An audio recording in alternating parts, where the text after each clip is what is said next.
And welcome back to Hannity. Now, as we've been mentioning all throughout the show, we wanted you, our viewers, to be a part of our Capitol Hill focus group. And you've been sending questions via Twitter and Facebook with the hashtag AskSean. And out of the thousands of responses that we've gotten, the top 5 are these that you want the lawmakers to address. Number 1, when will you do your job?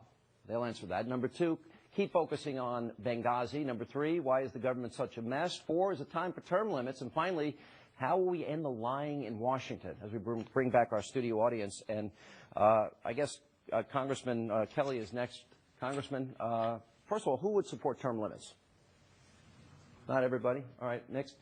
A lot of people, you look at the dissatisfaction rate with Congress, people say they blame both parties, obviously the lies on Obamacare. What can people do in your position to bring back confidence in government? Well, I think they can follow the same example of the president. He says, you know, I've got a phone, I've got a pen.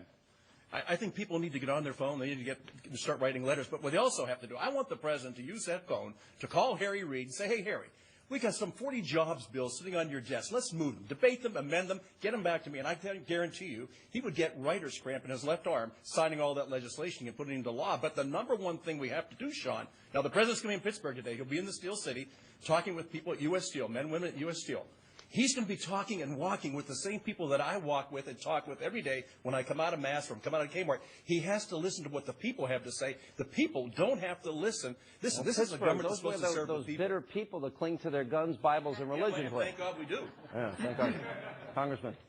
We'd love to have you in Florida, just a pitch for the Sunshine State.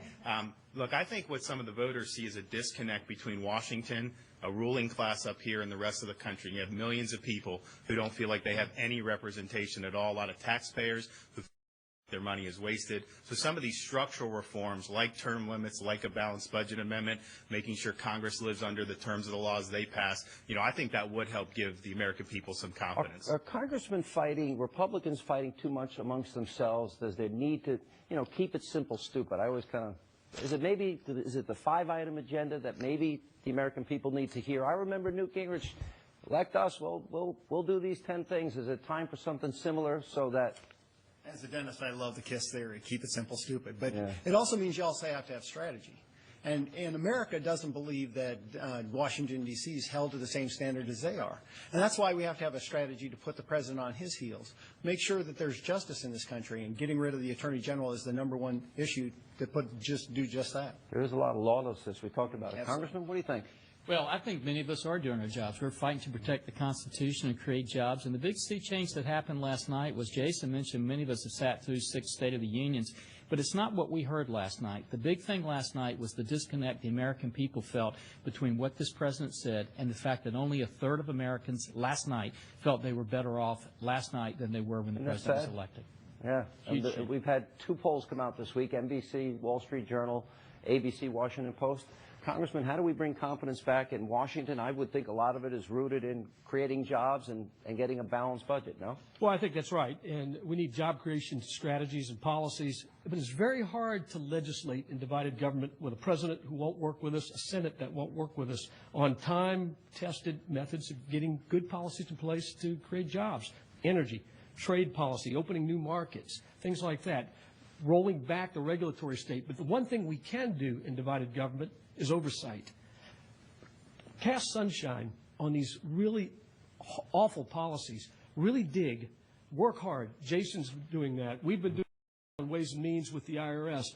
Devin has been working on Benghazi. Those are the kind of things we need to do. I want to make sure I get everybody. Congresswoman, what if the president follows through on his threat on executive orders? Well, we need to make sure that doesn't happen. He needs to, instead of going around Congress, he needs to work with Congress. And I think it's really important.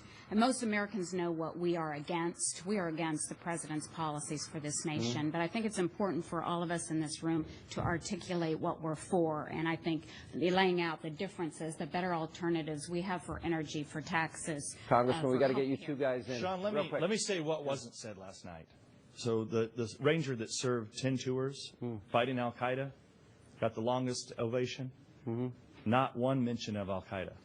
And al-Qaeda is stronger today than they ever have been. Interesting. Last word, Congressman. Well, you know, my biggest takeaway from last night was that when it comes to health care, the president, one, he admitted, there was an admission that his plan wasn't working. because you can't fix something that's That's already why you all working. laughed? That was an admission. But the second point was the laughter and how the president mocked the American people who are going through so much pain and suffering. It is a real issue in the homes of the families that were watching last night. And he just laughed, and he created laughter about an issue that is so personal to the American people who have lost their insurance. It's not funny for the 6 million people that don't have insurance anymore. And he said you'd be able to keep the plan. I hope you guys can unite behind 5 strong issues and help change the country. Thank you all for coming. Appreciate it. And the American people I know do as well. It's great to hear from all of you. Thank you all. Now, when we come back.